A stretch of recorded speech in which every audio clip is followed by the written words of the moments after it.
Haley. You're listening to Nothing But Niners. So now they've got to start from deep in their end of the field, and Garrison Hurst takes advantage of it. He takes the handoff, swings to his right, gets to the 20. He's to the 30, needs to cut in. He comes back up the right sideline, breaks the third tackle, comes down to the 30. He's down to the 20.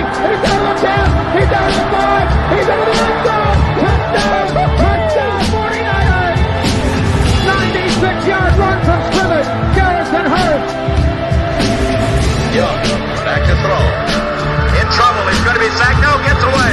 He runs, gets away again, goes to the 40, gets away again, to the 35, cuts back at the 30, to the 20, the 50, the 10. He dies. Touchdown, 49ers. Seven on the 11's 27-yard line.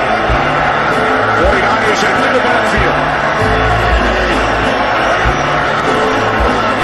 Gets on third down. He'll take it himself for a first down. And more. Alex Smith is in. Touchdown. His left hip. Third down. Alex takes the snap. Alex looking down in the post. And it's good. Touchdown. Touchdown 49. But it's second down. Ryan takes the snap, goes to slant to the left side. It's Russell, intercepted! The 49ers pick it, and Navarro Bowman is redemption! Navarro Bowman running it all the way for a touchdown! No greater redemption! Kaepernick shoots it. Hold everybody. Colin Kaepernick. What a game. Touchdown.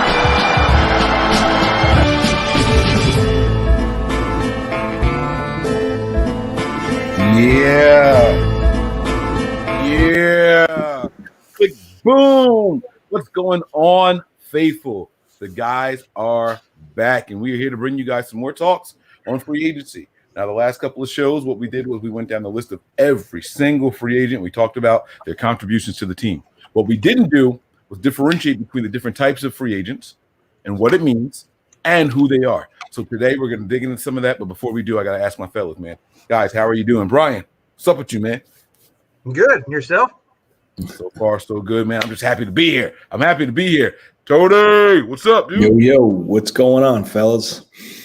Yeah, man. Look, man, we're here. We're going to have some fun. It's a late night show on the East Coast. I know Brian's got a ton of energy. He's probably like, oh, I'm going to have dinner after the show. I don't know what's going on, but I'm just saying, like, it's late over here. I am beat. Long day of work, man, and, you know, it is what it is. All right. Yeah. All right. All right, guys. So let's start with some of the latest news, man. The 49. Oh, wait. Let me go through these formalities. Actually, let me do that. If this is your first time here, guys.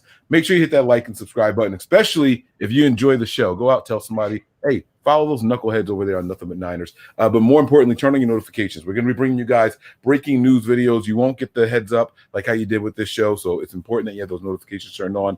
We have a couple social media platforms. We have Twitter and Snapchat. Those handles are Nothing But Nine ERS. That is Nothing But Niners on Twitter and Snapchat. Facebook, Instagram, as well as Twitch is Nothing But Niners, spelled all the way out. The number 9 is not in there. It is Nothing But Niners. Same as the website, www.nothingbutniners.com. Your one-stop shop for any and everything 49ers from us here at Nothing But Niners when the site is up and running. To be continued. We're going to have to do a big reveal for the new website once we get that up and running. I'm excited about that, man. But we do have some news to talk about today, guys. I'm going to see if I can put this picture in here without interrupting the show too much. Let me see if I could do this. I might have to like double mute because if I go in, I think it's going to make me like do that whistling thing with the background noise.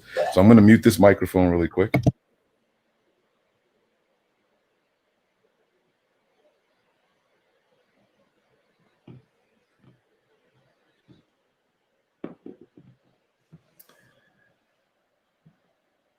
What is going on?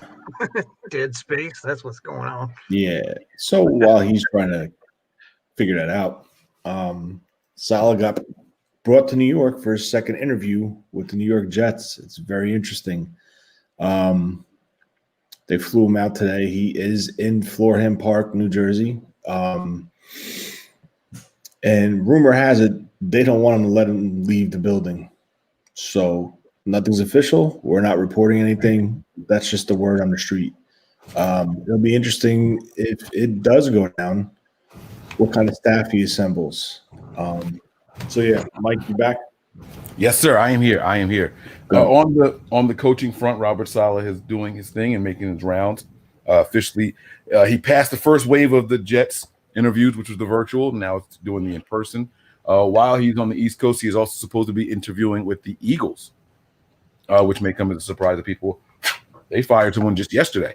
It's crazy because we were talking about how he would put a staff together, what respectable offensive minds he would get and all that stuff. And I was like, hey, Doug Peterson maybe. But there's no way he's going to the Eagles bringing in Doug Peterson. So maybe that's completely off the table, right? You know, I don't know how he pitched it to anybody. And has he had time to reach out to guys and say, hey, if I get this gig, are you interested in X, Y, or Z? You know, I was listening to another podcast today, the Believe In podcast. It's an old one.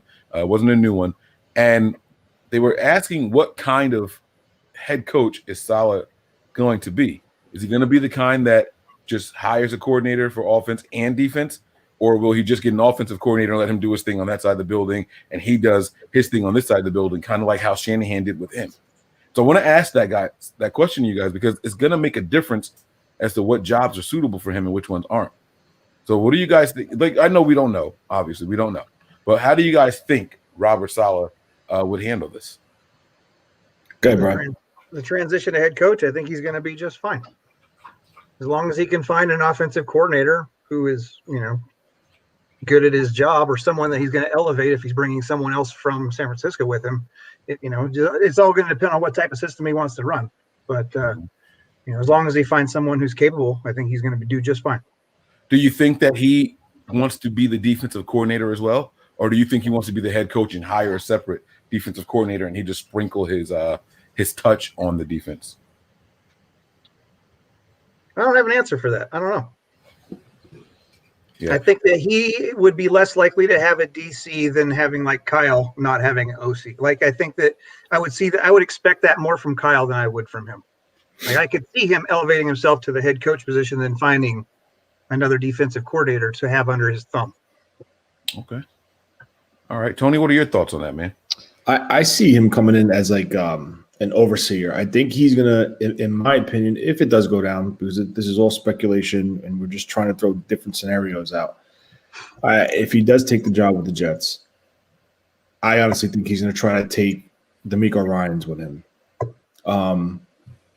He was groomed under him. He was his top assistant. I think he worked well with him with game planning. To be the defensive coordinator. So now it alleviates the pressure a little bit on him so he could be the manager of the team.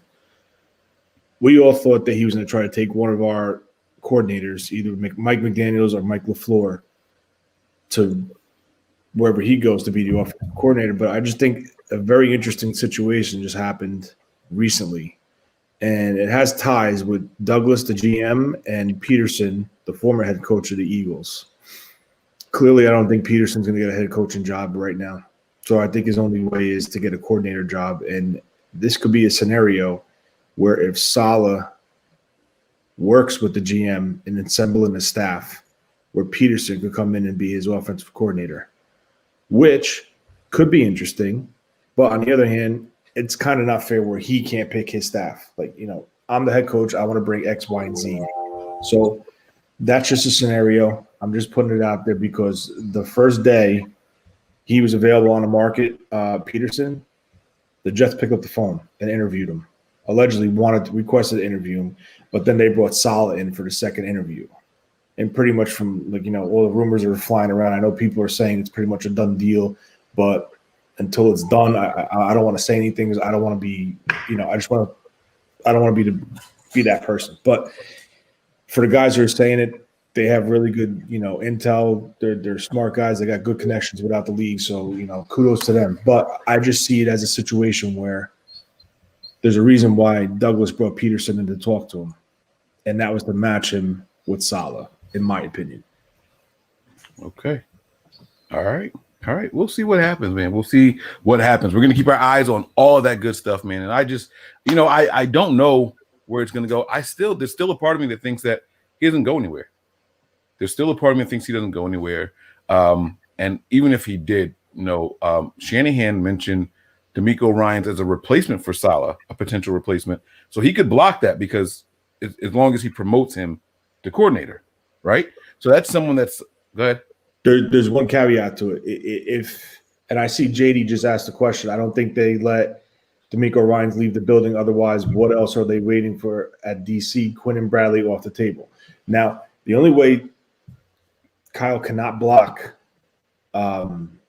Ryans to go to New York with Saleh, if this is the case, it's all hypothetical right now, is if Ryan slaps an assistant head coach tag on if Saleh puts an assistant head coach tag on Ryans, that means he would have to go there because it's a promotion above a coordinator. So to answer JD's question, there's another name floating around, and I think if Ryans goes, I think two people are going to come to the 49ers. Besides the one you listed between Quinn and Bradley and Ryans, another name is Raheem Morris. And if Raheem Morris comes and Ryans leaves, he's going to bring Jeff Ulbrich in as the linebacker coach. All these guys worked with Shanahan in Atlanta. So, I mean, listen, this is all hypothetical. It's all just talk. There's no facts, but we're just putting it out there, just different scenarios so you guys are just get, up to date and just if something happens, be like, oh, yeah, I remember hearing that on Nothing But Niners or whatever platform you're listening to.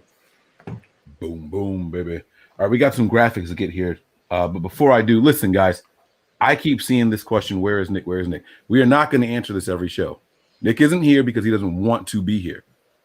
He's had the option and the opinion to come back whenever he wants, the same way he has from day one. You guys want to know where Nick is and why he isn't here. We can't answer that question. You have to message him on his own social media. He's active there. All right? We're not answering this question anymore. There's nothing for us to answer. We can't answer the question for you. Nick gets the links just like everyone else does. He has access to it all just like everyone else does. He actually has more access to this platform than Tony and Brian. Tony and Brian rely on me to send them the link. Nick can come on and do his own show whenever he wants. You guys have to stop asking us where Nick is. We don't have an answer. We've been tiptoeing around it and trying not to make this awkward for anybody. We don't know why Nick isn't here. He's not here because he doesn't want to be here. He'll pop back up whenever he wants to, or he won't. I don't have an answer. But he has social media. You guys can message him there. He'll reply eventually. He picks and chooses who he replies to. So you guys got to ask him. We can't answer that question for you. Brian's not here to replace Nick. All right? Brian was here while Nick was here. It's not a replacement. We didn't go say, oh, wow, Nick's gone. We need someone else really quick. That's not how we get down here. We don't do that. You guys have been rocking with us long enough to know better. So enough with the silly comments over there on the side, all right? You guys got it? We good? Okay. Now. And I don't take any of it personal, just so everybody knows. Like, I'm not here, like you said, I'm not here to replace Nick. I was brought on to write for this team initially, and that's what I was doing. And then I was asked to come onto the show a couple of times, and then I just started doing it more and more. By Nick, by the way. Like that's absolutely the important part. Nick is the person who found Brian. Just to be clear here, guys. Like, no, Brian, he didn't say, "Oh, you're my understudy. Get in here," and that's not how it works. That's not what happened, guys. All right. So I promise you guys, like we don't have an answer for you guys. We can't tell you guys where Nick is and why he's not on the show. He has access to it just like he always has. I promise you guys that. All right. Now, here's what I was trying to upload previously. Because it looks like the Niners might be losing more people than just Robert Saleh. All right. The Panthers are interviewing Titans director of player personnel. All right. I don't care about that. And 49ers VP of player personnel, Adam Peters, a second time for their GM opening. Guys, are we going to lose Adam Peters too? And Mayhew, probably. Yeah. Oh, I'm gonna get there. I got that one loaded up too. That's in the clip. Look, all right, fine. We'll just jump right to it. Look, Martin Mayhew and former Panthers GM Marty Herney should be among the interviews for the Washington football team's GM search. Guys, like what? And underneath that, you can see the Washington football team has requested to interview 49ers VP of player personnel, Martin Mayhew, for a GM job, according to a person with knowledge of the situation. That was from Nikki. Yep. And Ian Rappaport retweeted it and seconded it. Okay. Are we definitely losing someone high up this offseason? Is this the season that's going to happen? because we thought it was going to happen last season, and Kyle was able to karate chop and block all kinds of stuff from happening. I don't know if he's got the jujitsu this year. What happens, guys? What's up? I'd love to say no, but it feels like it's inevitable that someone's leaving. Yeah, I mean, listen, Adam Peters has done has done an excellent job. He came highly regarded. He's good at what he does. It's just a matter of time before he gets his own shot. Now, the question is, I don't know if the 49ers have a plan up their sleeve, whether to give him a raise to try to keep him here, or to try to swap titles to make him a GM and put Lynch as the vice president, the president of football operations, similar to what John Elway's doing in Denver. But as far as Mayhew, him and Peters have the same title. If they both go, the Niners could replace in-house. They have a guy, Rand Carthon, and Ethan Waugh, who's the head of the scouting department. Rand Carthon is the pro player personnel, something like that. But he does like the pro side of it rather than the draft side of it. I mean, the college side of it. So there's two people in the house.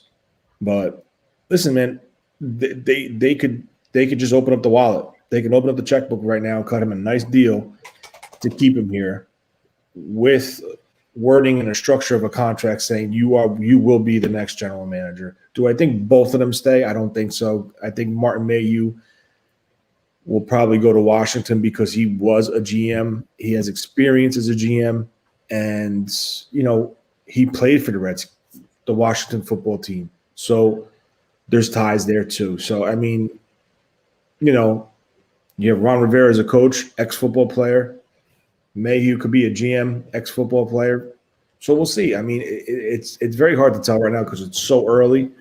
But, I mean, if you read the writing on the wall, there potentially will be a lot of changes in this front office and this coaching staff. You concerned about any of those potential changes, Brian? What's the biggest one you're worried about losing? Mm-hmm. I'm a money guy. I'm worried about losing our front office guys. Peters is, he's part of the reason why we have the team we have. His ability to go out and find players. So yeah, to me that's the. I think that the DC is Saleh is great, and he's a hype man on the sideline and he gets these guys going. But I think the biggest hit that we'll take is if Adam Peters leaves. All right, Adam Peters, man. I don't know what person I'm most worried about losing. I'll be honest with you guys. So it's a lot to take in. But if Mayhew and Saleh go, according to what you guys were telling me, that means we get 4 draft picks because they're minorities. Mm-hmm. Yeah, you'd get 2/3 this year and then 2/3 next. If that's in fact how that all actually. Yeah, they would have to get a promotion. They would have to be a general manager or a head coach, obviously. And it depends on where you get your information from, because it's been misinterpreted several times that you have to have 2 minorities actually leave the team in order to get those picks. And one of those minorities has to be elevated to either GM or head coach. Then there's some that say as long as any person that leaves and gets promoted to GM or head coach, then you would get compensation for that. But if it is, let's just for the sake of this conversation, we would qualify. Absolutely. Right. All right. Mike. So then you got 2/3. And from my understanding, they come after the player compensation picks. So you'd have your 3rd round, and then you'd have your comp picks for the players. And then you would have those 2 that would follow. It's like you're going to be the first pick in the 4th round. So should we be hoping for these guys to go? That would give us 4 more picks in the 3rd round. Are you kidding me? And there's also some debate to where those are tradable. So you would have to use them. You wouldn't be able to use them to put a package together for anything else. Well, you would not be able to, because they said the player compensation picks you can. The player ones, yes. Yeah. But these are different. And I've heard that these are not transferable. And I can't see I haven't seen anywhere, because I haven't actually read the agreement that they made to get the information on that. And I've been looking, but I haven't found it. If anybody else can find it, great, bring it to the show. Right. Okay. All right, Tony, you were saying something, and we're going to get to these comments. I would want, if it was up, I would really want Peters. Yeah. It's just he just has a knack of finding talent later in the rounds. I mean, everyone's like, well, like there was one guy on Twitter that said, well, how do you know what he does? Well, let's see. In 2016, when he wasn't here, we couldn't, the undrafted fines were like minimal. Our bottom end of the drafts were like okay. 2017, he comes here. He has a whole slew of undrafted free agents. 2018, a whole slew of undrafted free agents. Bottom end draft picks. Like the guy has a knack for finding talent. But the scary thing now is if he does go to Carolina, he's going to take, in my opinion, he's going to take Wilson, the kid from BYU, because he personally went to BYU and scouted him. So, it's kind of like, okay, well, he helped the Niners set their draft board, but now he's going to Carolina. And so, like, stuff like that just makes me very eerie, like, But, I mean, it is what it is. You think these moves happen before the draft? You just got to trust these guys and what they do and who they bring in, and that's it. But the main nucleus in the engine is still intact. So those guys get the big bucks. Those are the guys you got to believe in. We've seen GMs hired following the draft. That has happened a lot. You think that these moves should be made before or after the draft? Well, personally, I would want before. I would want, like, if I was no, because they have a head coach in place. If I'm the New York Jets, let's just say hypothetically, I want my GM, I want my head coach in place as soon as close as I could to the end of the season. Why? So they could start assembling their staff. If they want to make changes to scouts, they could do that. And they still have that window to reorganize a draft board and put their plan together for free agency and stuff like that. When we were assembled, when the 49ers were assembled, Kyle was in the Super Bowl, right? 2 weeks later, they were in Indianapolis at the Combine with barely a full staff. Mm-hmm. So now you're kind of just like, oh shit, let's just go. Let's take Solomon Thomas. Let's trade up and get the best linebacker in the draft. And you really don't have the time to do the full background on these guys. So it's kind of like it's a catch-22. But I mean, I personally, if I was an owner, I would want everything placed immediately after the season as fast as I could. Absolutely. Yeah, I agree. All right, Sean gives us a contribution. Thanks so much, Sean. It says, Quinn and Bradley are garbage anyway. Atlanta's defense sucked, and the Chargers' defense was one of the major reasons they lost this year. And that was something I was thinking about also when it comes to those two guys. Like, would we be taking a step backwards? Are these guys that rely on talent to produce? Robert Saleh is going to be felt if and when we lose him. Saleh showed that he could take a lot of guys and make that defense formidable. Once he found out, all right, I think I need to base this entire defense around Fred Warner.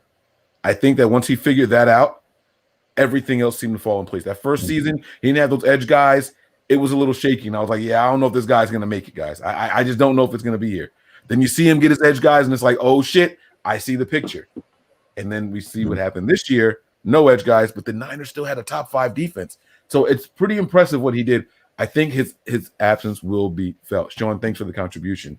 This one here is from Mark. Mark says, man, with the possible coaching changes, free agents, and now front office changes, are we calling this a rebuild? Let's talk about it, guys. This is a really good question. Tony's shaking it off quick. Hell no. He's saying hell no. Ryan, it's not a rebuild. Say no, but I mean, he didn't even say it, but we're talking about getting a new quarterback also. How much more you got to lose before you get a rebuild? I don't think you can call it a rebuild with the young core that we have. I mean, you can revamp it, use a different word. Rebuild is such a horrible term by the NFL standards because that means you're starting from scratch, and we're not in that position as far as I'm concerned.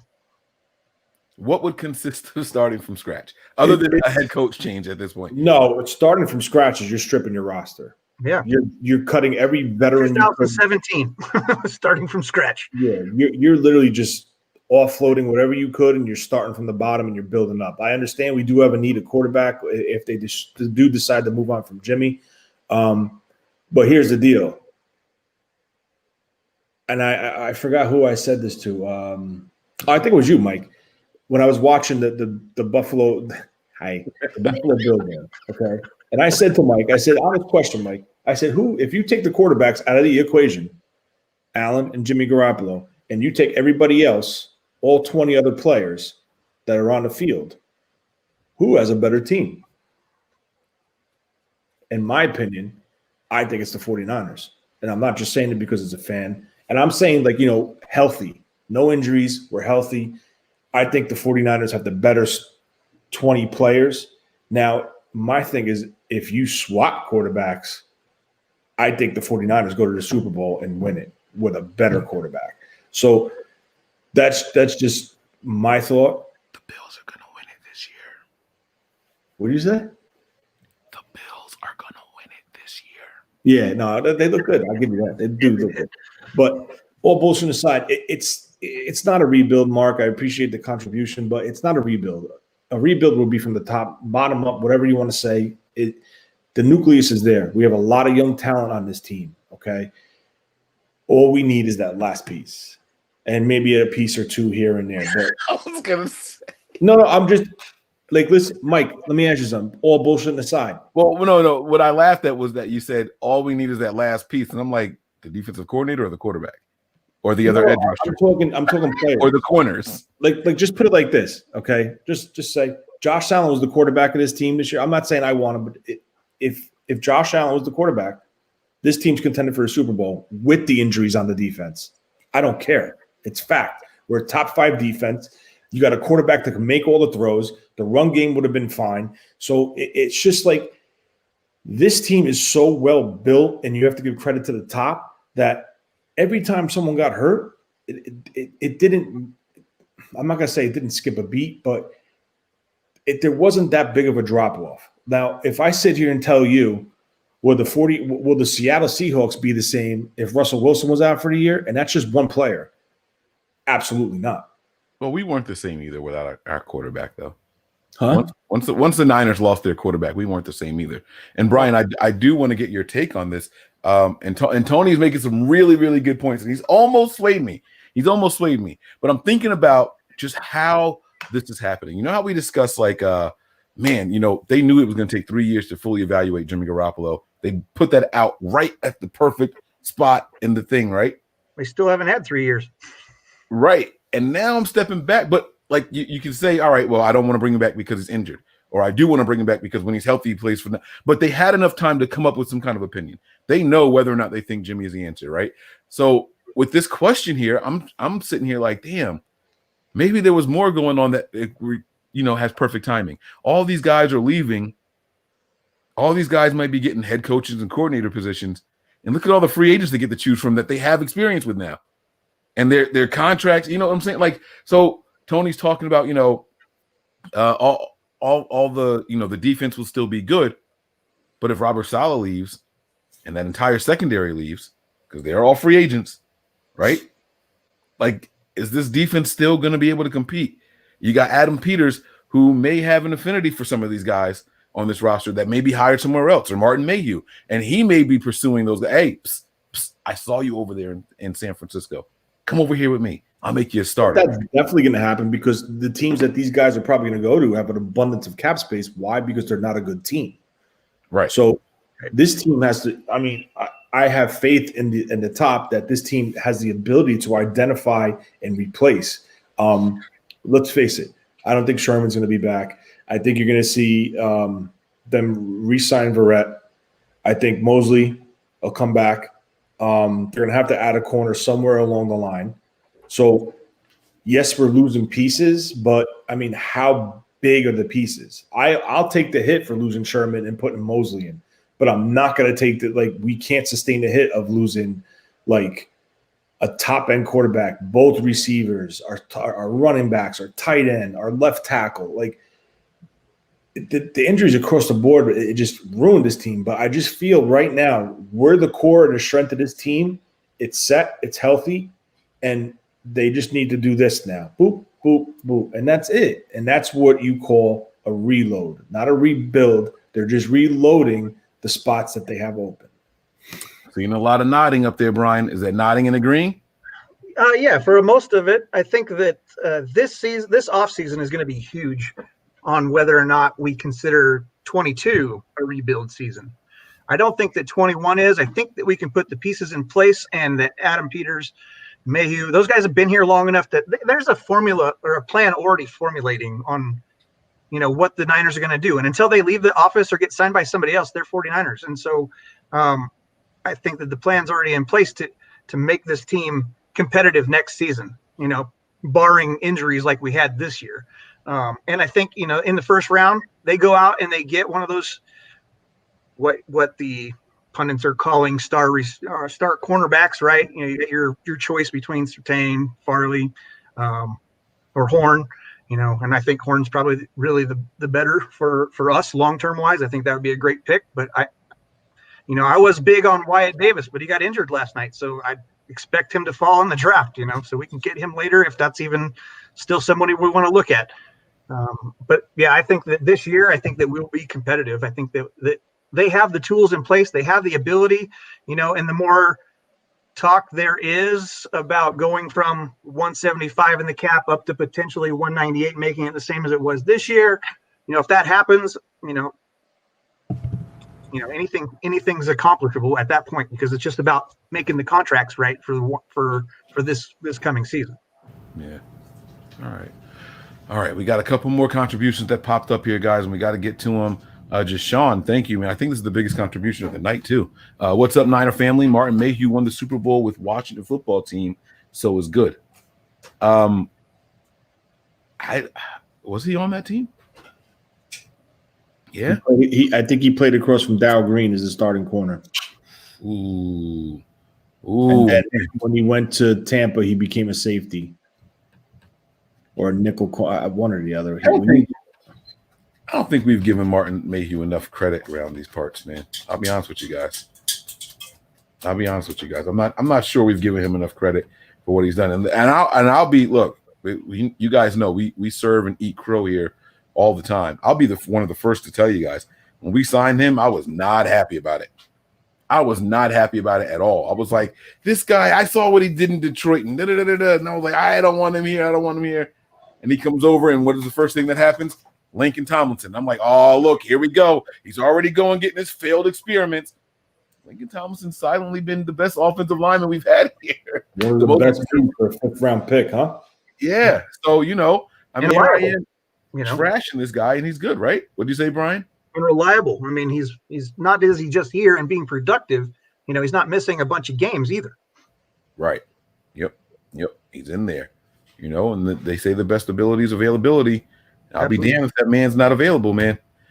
All right. Let's see here. I know this isn't a draft prospect show. Thanks, Callie. I was just curious who Tony liked between Certain Jr., Farley, Horn, and Horn in the draft. Listen. Look at Tony. Look at this. I haven't seen this since we had Eric Davis on the show. A question just for one person with a contribute. Look at okay, Tony. All right, I see you, bro. I think, in my opinion, those are the top two corners. I like Surtain and I like Horn. I like Horn a little bit more because he's a little bit more scrappy. He's a little bit more physical. He just plays with a nasty streak. Both of them have very good bloodlines. As we know, Surtain's father was a lockdown corner for the Dolphins. And I think the Chiefs towards the end of his career, and we all know who Horn's father was. This guy just put – never mind. Look at the bottom of the comments. I can't get Horn's father was a wide receiver for the Saints, Joe Horn, another physical guy. So I just think right now, if you look at the stats according to PFF with the collegiate side of it, I think Surtain has the highest percentage of coverage in NCAA right now. I don't know where Horn is, but I think if we can get either one, it is what it is. But listen, how high or how low do you think these guys are going? I think Farley and Surtain could be gone probably within the top. It depends if there's a run. If there's a run on quarterbacks, if there's a run on a certain position group, those guys will drop. So it's hard to say, but I'd say top 14. And it looks like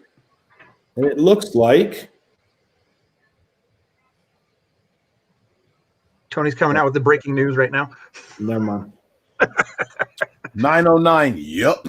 Thank you for the contribution. I like the Y there also. He says, are we extending Fred this offseason? Brian, what do you think? I think that's going to depend on after the draft. Once we get our money situated with the pieces we want to move. And then I think they find a way to get it done prior to the beginning of the season. But I don't think we see it before the draft or anytime soon. Okay. But do they have to? No, they could absolutely wait until the end. And we don't know that. But I would expect that they would sign him or do something similar. I don't know exactly when Kittle signed his contract, but something similar to that. Okay. All right. And then also, should we cut Jimmy for cap space and draft a quarterback? What do you think on that one also? I know a lot of people have a lot of differing opinions on this. And if we run into the position where cap space becomes a problem, I could see them restructuring his deal. I don't think that they're out on him yet. That's just my feeling. I'm not a big Jimmy fan. I just don't think that they're ready to let him go from, what the way they say the things that they say. When I say they, I mean Kyle and John. Okay. All right. Here we go. Boom. Found it. Shout out to the best Niner chat. Keep rocking. This has nothing to do with us. This is all about the chat over here on the side. This has absolutely nothing. Like this comment has absolutely nothing to do with this. All right, guys, let's get down to the meat and potatoes of tonight's episode, man. We thank all of you guys for your contributions. Vince, thank you also, man. It's all good. All in good fun. The 49ers, man. All right, so we're here to discuss some more free agents. We went down the list already. If you guys missed that show, please make sure you go back. And we went through every single free agent that the team has for this 2021 offseason. And we talked about their contributions to the team and if we think they should be brought back and if we think they will be brought back. So tonight we're going to change it up because there's a whole bunch of different kinds of free agents. And different websites have different initials. Apparently there's a thing called a street free agent, which I don't know what that means. And there's an unrestricted free agent. And there's a EFA, RA, NBA, and YMCA. There's all kinds of initials that end with A because the last word is agent. I don't know what half of this stuff means. So tonight we want to break this down a little bit. And what we're going to discuss are the restricted free agents, okay, for the San Francisco 49ers. All right, now in order to do that, I'm going to have to remove the comment. Sorry, Vince. So restricted free agents, RFAs, a player with 3 accrued seasons and an expired contract. It doesn't say with more than 3. It doesn't say 4 or more, or 3 or more. It says a player with 3 accrued seasons. RFAs are free to negotiate and sign with any team, but the original team can offer them one of various qualifying offers or tenders that come with the rights of first refusal and or draft pick compensation. So what we're going to do is first give you guys an example of when this last happened for the 49ers and the team maybe sending one of those tenders on someone to remind you guys of how it works out. So there were 2 really big ones. Brian, you take the first one, then Tony, you do the other. Sorry, I was reading the chat. What was? Oh, God. They said the chat was the best place to be, and even Brian. So I'm paying attention over there now. Last year, we had some restricted free agents that we issued tenders to. So I want you to give me one of them and let me know who it was and what we did with them. Who it was? There were 2 that we tendered or Bourne. We tendered, right? Yes. And then no, just the one. So Bourne we tendered as a second, I think. I don't have that information right in front of me, but I'm pretty sure it was a second round. 325 or 375. Right. Yes. And then 275. right. So then he ended up at first he didn't sign it. I don't know if he was testing the market or what, but then he ended up signing. Mm-hmm. And then the other guy was get him GM. Matt Breida. And what happened with Matt Breida? They tendered him as a second, and they flipped him for a 5th to Miami. Now, this is my question. We tendered him with a second. We didn't get a second. We got a 5th. What the hell? What how did that happen? Well, how that works is if you tender him at a second and the team calls his agent and says, we want to sign him to a 4-year, $20 million deal, and the team, they do what's called an offer sheet. They have, I think, 5 or 7 days to match it. If not, he gets moved to the Miami Dolphins, and then Miami would send us the 2nd round pick. But being that he didn't officially sign his tender until they made the trade agreement, it null and voided the second, and they negotiated to the 5th. So basically, what they're doing, they just protected him because they knew no one was going to trade a second for him, but they used that to get something for him instead of just saying. Okay, you're absolutely right. You are 100% correct. Good breakdown there, providing 2 examples of restricted free agents and what teams can do with them. The other option is they don't have to match it. They have the right of first refusal. You're going to give this guy how much? See ya. And that's it. They're gone. You never hear from them again. That also happened throughout the offseason. Okay. Now, Sean is being a sniper over here. He's shooting at people. This is a dirty message here. All right. So, hey guys, NBN actually talks. No cross chat. LOL. I got nothing to say on that. You guys take it for what it's worth. I appreciate it, Sean. Thank you very much, man. All right, guys. Let's get to these guys. We have a list here. What'd you say? Someone said something. Sean. All right. So here's a list which may not be completely accurate. We will discuss that in a second here. The players listed on here are Marcel Harris, Emmanuel Mosley, Jeff Wilson Jr., Josh Wilson, Ross Dwelly, Nick Mullins, and Tabor Pepper. All right. You guys can see how much they played, their contribution percentage this year. You can also see how old they are and what their average per year salary was for last year, which is weird. Why does it say average per year if it was just based off of last year alone? I've never understood that. But this is the chart. You can see the positions they played. So let's talk about these guys, fellas. These are the restricted free agents. Let's go around. We can all take one guy and just keep cycling around. And then say if you think the team is going to issue a tender on them, extend them, refuse it, whatever, you know, what the options are. So I'll go first here, and I'm going to start at the bottom, actually. I'll go with Tabor Pepper, the long snapper. He's a restricted free agent. He played 21% of the game. That's so weird to me. I don't remember him being here that long to do that. Almost a quarter of the season. But here we are. 27 years old, $750,000. I actually think they will bring this guy back. I honestly think they'll bring him back. I don't know what – did he even finish the season with us? Who? Pepper, yes, but he was on COVID, so they had to sign the other guy quick to snap last game. Yep. Right, Holba for the last game. So I'm wondering if anything. I think my dog is dying. What are you doing, dude? Yeah. So I imagine that they bring him back. He was clearly the preference over Holba. So I'm hoping that they bring him back.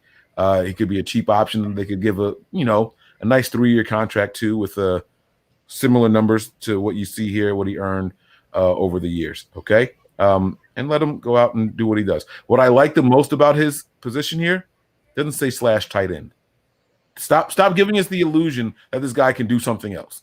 Right. Okay. They did that forever with someone whose name I won't say because I know he uses PEDs and might kick my ass. So let's go to Brian. You can take the next name and let us know what you think the team does. Let's climb the ladder here. So, and I'm glad that before I move on to Nick Mullins, I'm glad that you said that you would re-sign him, or you think the team would re-sign him, because I think that's a better option than actually tagging or putting a tender on him, just due to the price tag. A second round tender is going to be too expensive for this long snapper. So I think that you're absolutely right. I think that their plan would be to re-sign him. No, they can tender him with any round tender, right? They can receive first, second, or original. Oh, okay. I didn't know that it was C. Learning some more today. All right. If you go to overthecap.com, has a bunch of information about that. That's really insightful. So that's where you can find that information at. But as far as Nick Mullins is concerned, he can go play in the CFL. I don't care, somewhere else, not here. And I like him as a person. It's just that he had 4 years in the system, and he doesn't look like it. I wish there was a way I could get this to us be seen while we're discussing this, and I can't.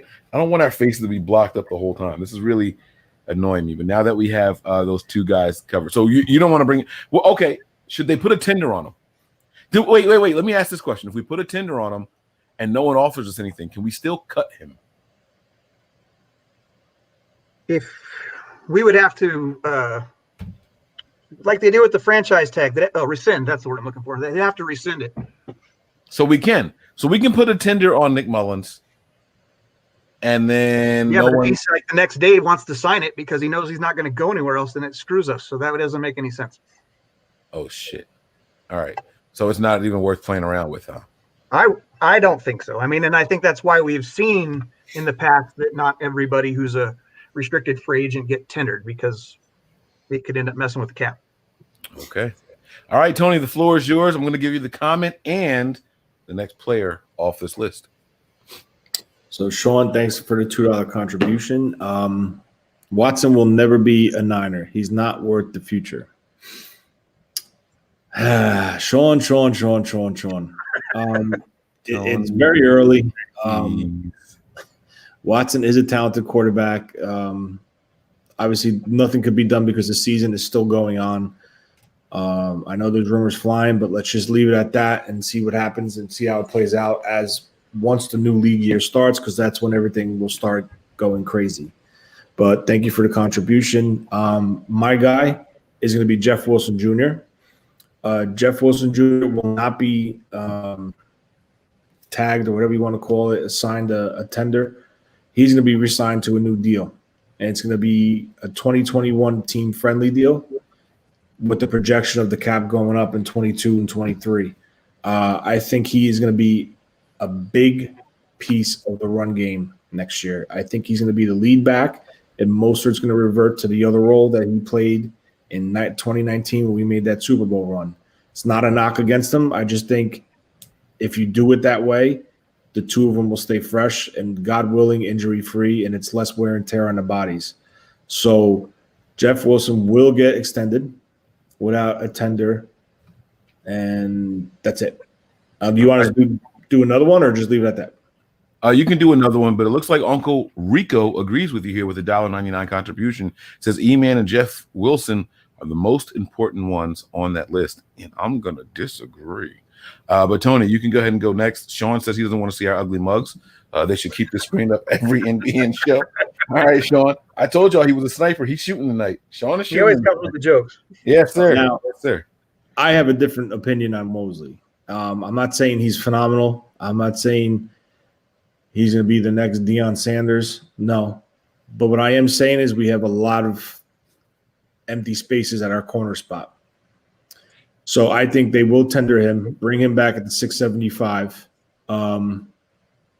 I don't know. I don't know if they'll do a second round 10. I don't know what they're going to do as far as that, but he will be tendered. Actually, you know what? It's like a $3 million tender for the second round. And I think after this year, he's earned it. So I would do the second round tender because listen, we have so many holes in our secondary that you need a body there. He didn't play great, but he started games for us. So I would bring him back. Why not just give him a 2 or 3 year deal instead of doing a tender? Because then with the tender, is it like the franchise tag where it's just all guaranteed and it's pure cap it? Like we can't do like we can't give him a 2 year, $5.5 million deal, make it a lot of it bonus and the correct. cap. You could do that, but the problem is, would he want something like that? You know what I'm saying? Would his agent want to do that route? Like it's all. You could tender, you kind of guarantee to get him. So while we're talking real quick, per over the cap, the first round tender is $4.8 million guaranteed.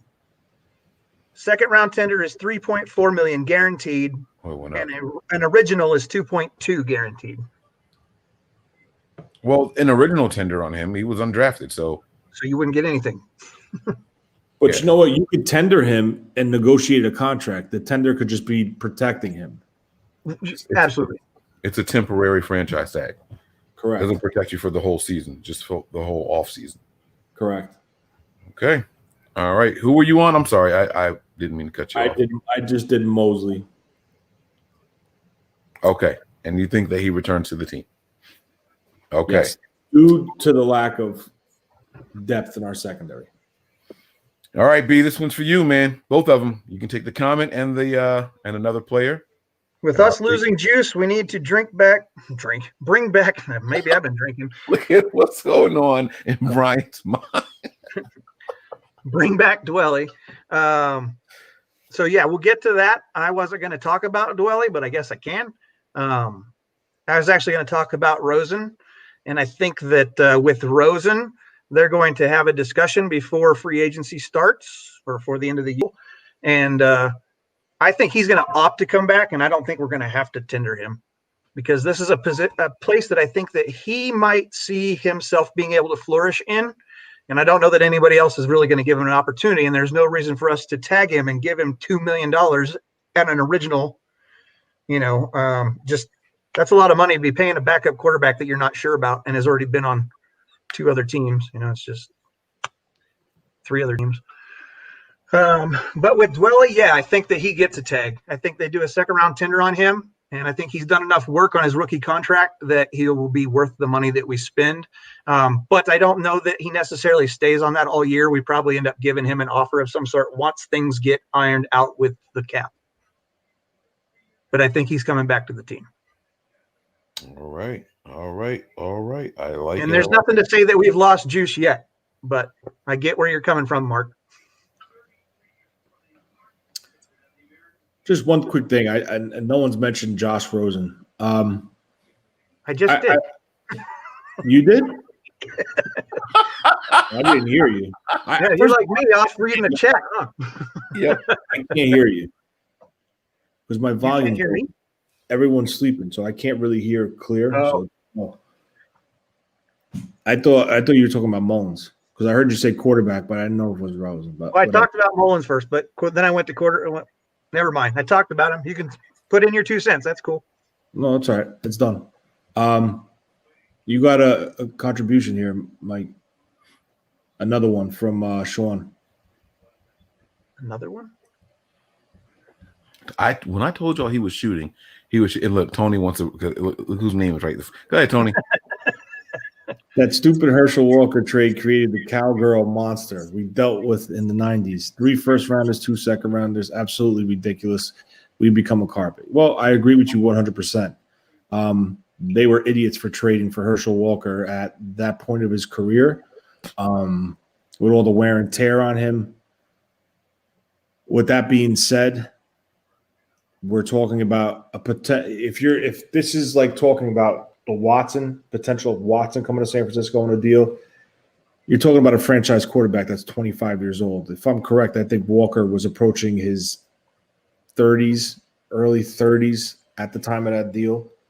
So that was a ridiculous deal. But if they do decide to trade for Watson and they do decide to give up 3 ones, let's just say hypothetically, you got to look at it like this. Those 3 ones are more than likely are going to be at the end of the first round.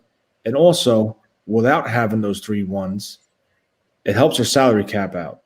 So those are just 2 things just to throw by. Just throw that by. And listen, that trade was horrible. I would never do that trade for a running back with all that wear and tear on him. But that's just my thoughts on that. Okay. All right. So that answers that question. And I don't know if there's any. Oh, I get Marcel Harris. Yes, you do. Oh, yay me. All right, Marcel Harris, the safety. This guy, he flashed at times. You know who Marcel Harris reminds me of? And I hate to say this, but he reminds me of Adrian Colbert, guys. He really, really reminds me of Adrian Colbert. He's 27 years old. He played a third of the games. And he's just one of the guys that I feel like with Marcel Harris, you see what you want to see. If you want to like him, you see potential. If you want to dislike him, he can frustrate you at times.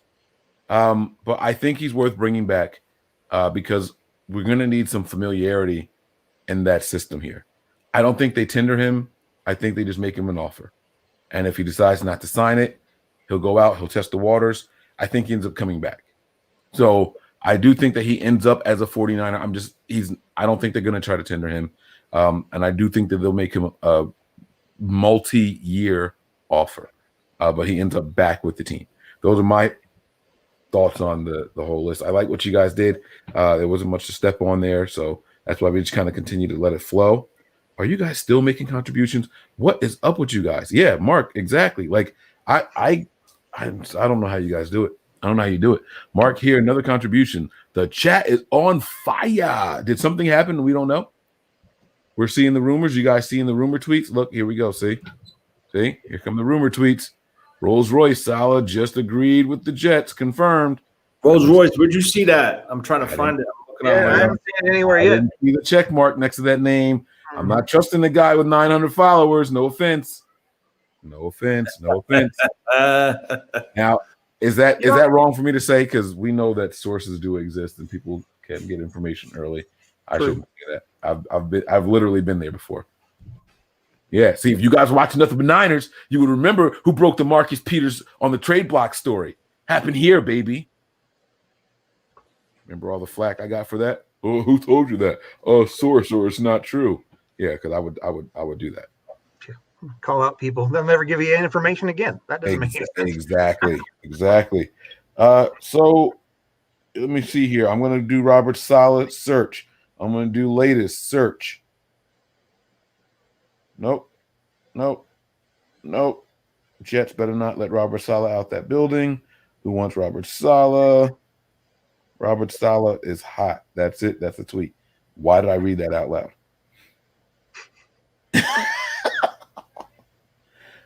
Breaking. Multiple sources say that Jets have agreed to a deal with Robert Saleh. Who said that? I'm sure it's probably coming, but it's not. I haven't seen anything official yet. All right. Well, then. It comes down to this. Like,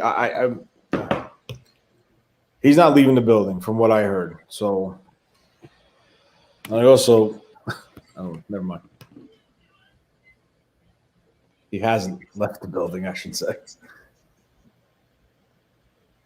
Well, here's what I do know. Mike, I didn't know you had the hot for Saleh. What? I have the hots. What does that mean? Did we miss something? Ray thinks you have the hots for Saleh. I do? Oh, yeah, I did write that on there.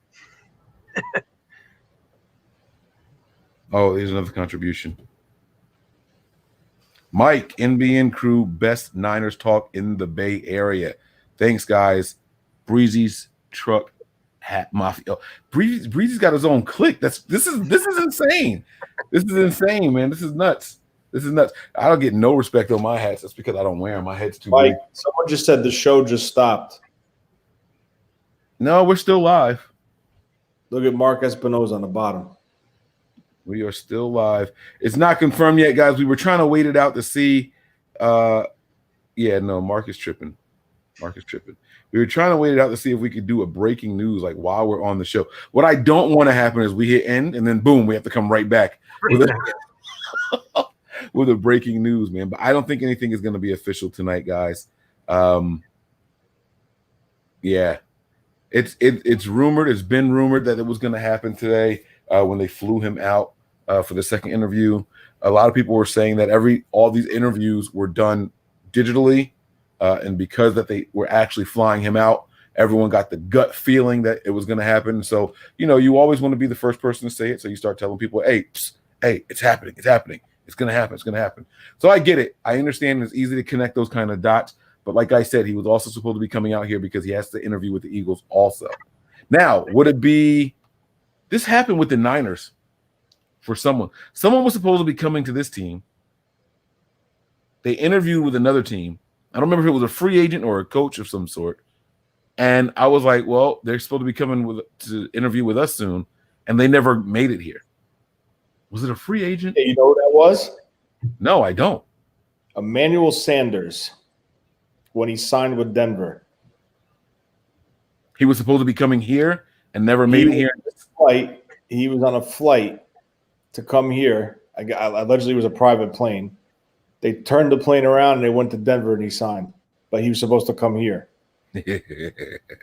I tell you what, if Robert Saleh goes, 1, give me the draft pick. 2, Give me that quarterback, Saleh. Come on, hook us up, man. Give us a little thank you for your time here in San Francisco and give us Sam Darnold on the cheap. You know what I'm saying? So, guys, we'll see what happens. We're going to keep our eyes and ears peeled. And if anything officially happens, we will do the breaking news video. I promise you guys that. I promise you guys. I still think Robert Saleh is coming back to San Francisco. I'm going to be stubborn. I'm going to say it. I'm going to say it, man. I'm going to stick with it until it's not true. I'm putting my feet down. I don't want Saleh to go. I don't have a crush on him, whoever said that. I never saw that comment you guys are talking about. But I think that Robert Saleh is the best defensive coordinator in the league right now. He's hot. He really is. And by the way, this comment, man, I love this, man. I love this comment that's on the screen. NBN crew, best Niners talk in the Bay Area. Raise your hand if you're in the Bay Area. But we're in the Bay Area because that's where they're watching. Let's go. All right, here we go. Look, he just typed what I typed. Oh, he's continuing. Sean, you get paid today. Come on, Brian. This one's for you to read. Come on, take it away, man. He didn't put Tony's name in it, so one of us had permission to read it. So Sean gave us $5. Breaking. Multiple sources in chat have confirmed that Saleh to the Jets. Mike, you got Taco Tuesday. Tony is the 56th man. Brian, well, he's Brian. Okay, just poop emoji. I heard that was supposed to be a chocolate ice cream. I did too, but that's not what the society says. So we just let people tell us what they feel like. Yep, that's society. That's what it is. That'd be like saying Baby Yoda. Everybody says Baby Yoda, and then they're like, no, it's the child. I'm like, bullshit, that's Baby Yoda until it's Grogu.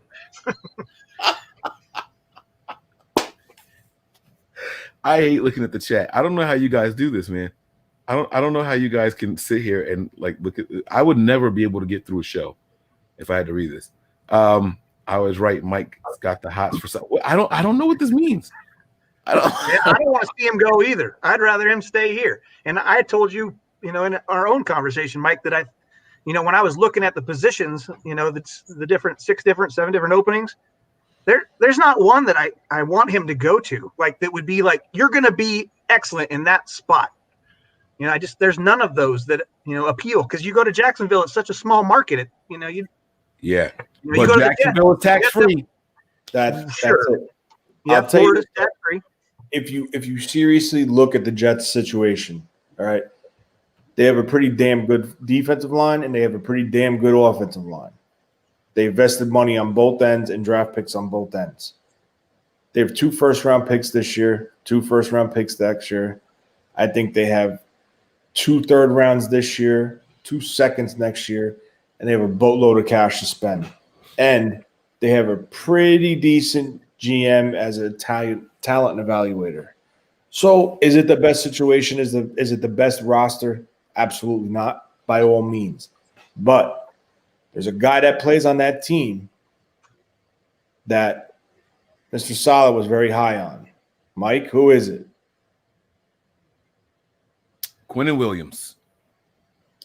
So, Saleh with his defensive fronts and has all gas, no brakes. That's Mr. Quinnen Williams. And that could be his potential building piece on that front. So, with that being said, it's not the ideal situation, but it's not a bad situation because of what I just said as far as, what he's going to walk into as far as money, draft picks, all that shit. And potentially whoever his offensive coordinator is could pick their own quarterback with the second pick. Yeah, I'm sorry. They're still the Jets. They're always going to be Jets. That's why they're trying to make it better, but you don't know. Right. Listen, they're trying to be the next Brown story. Huh? They're trying to follow the Browns. Browns were in the top 4 for years.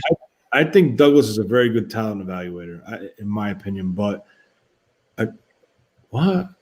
Go fund me to continue supers.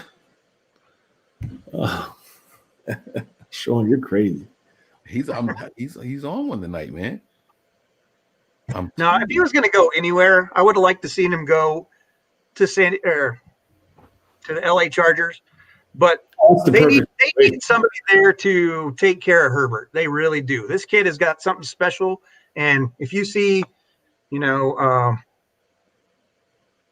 just needs an offensive-minded guy, I think.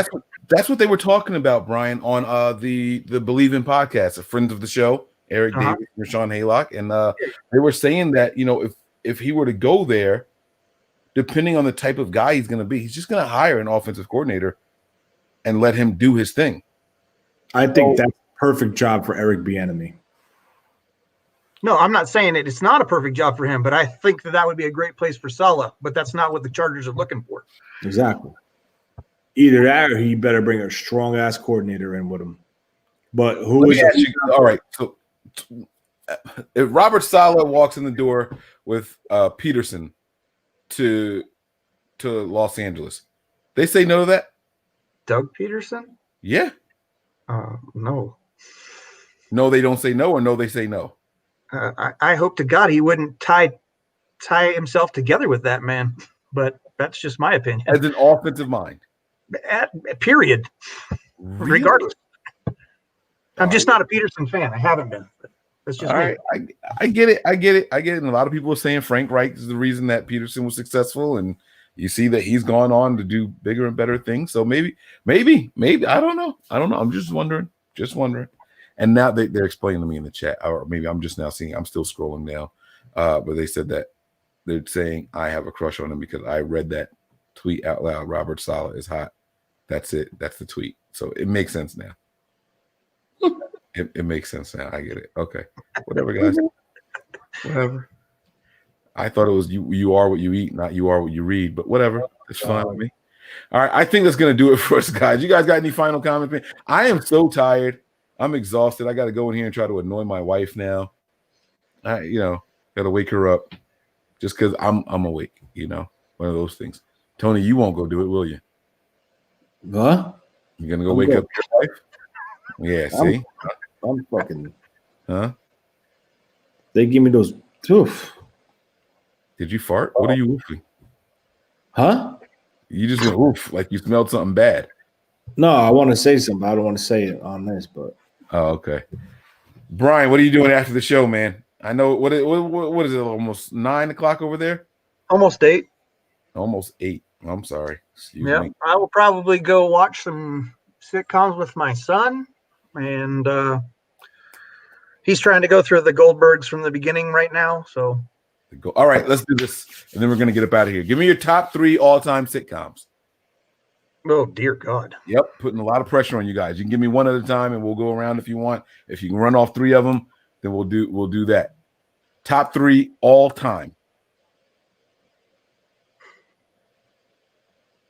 There goes Sean again. I know Sanford and Son was one of my favorites growing up. Sanford and Son is definitely this guy, Brian, surprises me every single week. I mean, every week, and it's not just the background. Holy shit! Why were you watching Sanford and Son growing up? Because I loved it. No, you don't have to answer that. It was a dumbass. My stepdad was big into that. I don't even remember what it was on, but it was. And I guess it kind of changes as you get older. I really liked 2.5 Men when it was on. I'm trying to think, just strictly sitcoms. Three's Company was funny. I love that show. I never missed an episode. Gilligan's Island, but those weren't on for extended periods of time. I like watching shows that are on for long. That ended up being on for a long period of time. Yeah. Wait, Gilligan's Island didn't last a long time. You mean to tell me that they couldn't come up with a storyline? Well, I think after they tried to take him off the island after so many times or whatever. Wait, they made it off the island on that? No, but they kept sending the islanders, the people who are native there. They came out and tried to kick him off the island. They did. I don't remember much of Gilligan's Island. The storylines just started getting really weird. So that wasn't one of my favorites, but it was definitely one I watched a lot of.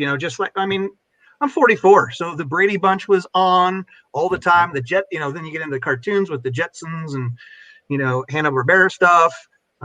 But I'm trying to think, as I move along, the Wonder Years when I was a kid seemed like it was the best because I could pull out my ID card from 6th grade and I looked just like Fred Savage. And so it was amazing to me. Oh, I love it. I freaking love it, man. Oh, that is great. That is awesome.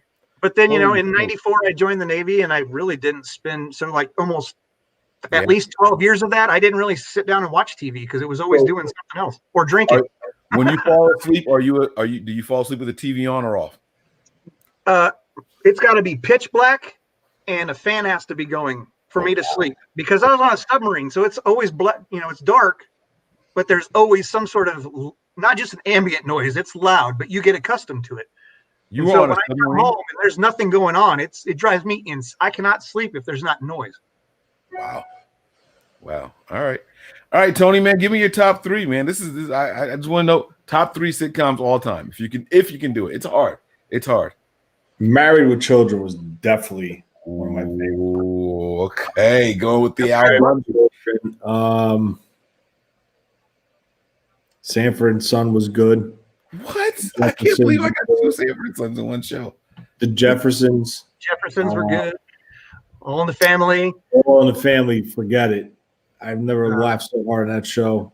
Archie. That was a good show. I mean, like I can keep going, man. Like, this is great. So now, when you fall asleep at night, is your TV? Do you have a TV in your bedroom?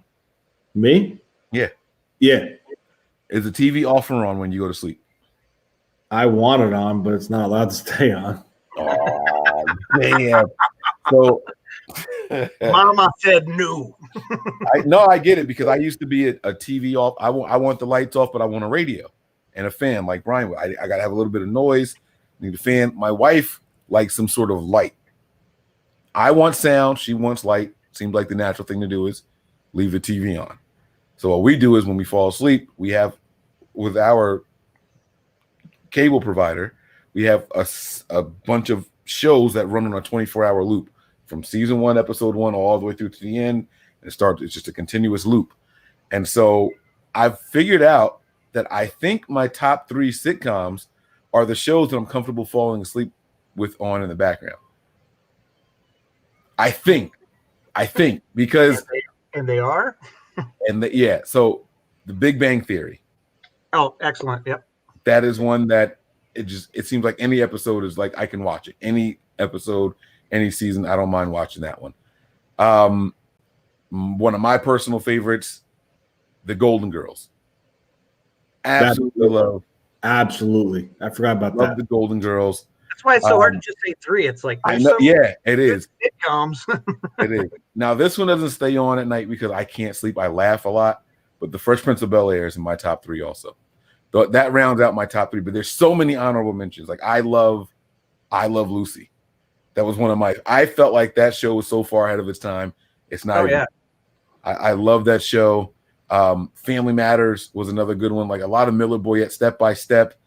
They had a lot of Perfect Strangers. They had a lot of good shows that I really liked.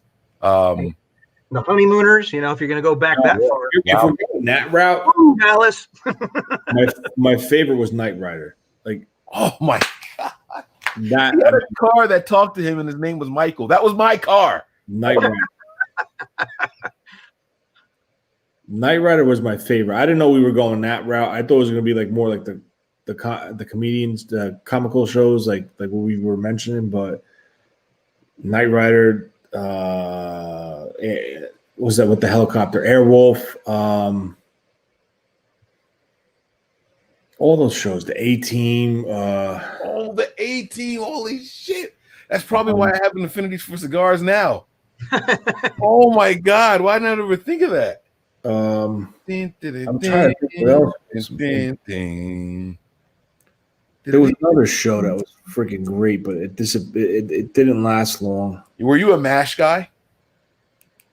I was because my dad was. Oh, okay. I knew when MASH was coming on, Grandma was coming home from work soon, so I had to get up. I didn't have the TV after that. The intro would come on. I would hear the music, the helicopter. Yeah, that right there. Perfect Strangers and Cheers were other 2 good ones right there. Yeah. Cheers is another good one. You're absolutely right. There's a lot of good shows out there, man. Let's see what the chat is saying over here. Martin, good. Oh, Home Improvement. I see Home Improvement. Good Times was a good one. Al Bundy, the Salesman. Yeah. What's Happening? Yeah, that was a good show. I like that one also. Dukes of Hazzard's on there. Yeah. Dukes of Hazzard. Yep. Wait, this was a show or is that a movie? Oh, wait. That was Perfect Strangers. What's the name of that show? Perfect Strangers. It was Balky, cousin Balky. Yeah, Perfect Strangers. Yeah. Don't be ridiculous. I love that show, man. That was Mork and Mindy. I mean, I'm aging myself now. Yeah. The Incredible Hulk, the old one. With Lou. The Andy Griffith Show. I walk around whistling this tune to this day. Yep. To this day. I don't know why I walk around whistling this tune, Saved man. by the Bell. And I'm not gonna lie. Yeah, Saved by the Bell was You guys remember Hee Haw? No. See, I'm old. Wait. It was like it's older than I am. I saw it in syndication, but it was like a collaborative show where it was like a dumbed down version or a country bumpkin version of country. You can't cut that word off, bro, because that sounded bad. Sorry. I didn't even think about that. A country bumpkin version of like what Saturday Night Live does. It's a variety show. That's what I was looking for. A variety show. All right. I hear you. Okay. No, I get it now. Okay. Because I was like, where is he going with this? But no, I don't think I've ever saw. I don't think Behind the green door, all kinds of crazy stuff. Yeah. All right, man. Let's get up out of here, man. We'll do some more of this stuff later on. Guys, I can't promise a time, but I think we should try to do a fan interaction show this weekend. I think maybe Saturday during the day. Open up the phone lines and the video lines. We had a rough season, and I think the faithful deserve a chance. Night Court. I forgot about Night Court. Holy crap. That was a good show. What is that? It was Night Court. It was the judge. Bull from Night Court. Yeah. He had Bull, the super tall. Wait. He was the bald guy? Yep. Like with the. So that, and as soon as I saw that, I was like, and Coach. Coach was a great show, too. With the goofy assistant. Mr. Belvedere. Oh, Mr. Belvedere. Yeah. The Beverly Hillbillies was a great one when I was young. Too. Lassie. Oh, man. All right. I'm getting out of here. But yeah, I think we should try to do a fan interaction show on Saturday if you guys have some time. Maybe we could try to do it early. Again, with my crazy schedule this week, I'm not quite sure how it's going to work, but we can try it. We'll keep you guys posted. We will be bringing you guys a show before then, though. So make sure you have the notifications turned on. We're going to get up out of here, though. Thank you guys for rocking out with us. Hopefully, hang on, Mr. Cooper, Thundercats. Oh, no, now we're getting cartoons. Different strokes, yeah. What you talking about with us? Yeah, yeah. Yes. One of my favorites as a kid. Absolutely. Highway to Heaven was a good one, too. There was a show, all right, I'm going to say this, I'm going to get out of here, that I could not stop watching when I was young. It was called Touched by an Angel. I don't know if you guys ever heard of this show or not, but this show was great. They were like angels on earth, and they were walking around like doing obviously God's work, right? But like they were like every week with a different like person to take care of, right? And it did not always end with a happy ending. Like it was great. So I like stuff like that. Different strokes. What about the show? Oh man, the college kids. It was, I think Bill Cosby produced it. A Different World. Thank you, babe. Oh, she's awake. All right, guys, I'm about to go for real. All right, man. A Different World. That was the name of it, man. Oh my God. I like shows where I could sing the intros. Like that's what my thing was. So all right, I'm gonna get up out of here for real. All jokes aside. Guys, any final thoughts before we get out of here? Set your alerts. Set your alerts, yeah. All right, that's going to do it for us tonight. Thank you guys for rocking out with us. We appreciate you guys, and we will see you guys in a day or two. All right? Maybe there's some breaking news by the time we hang up. We stalled long as we could.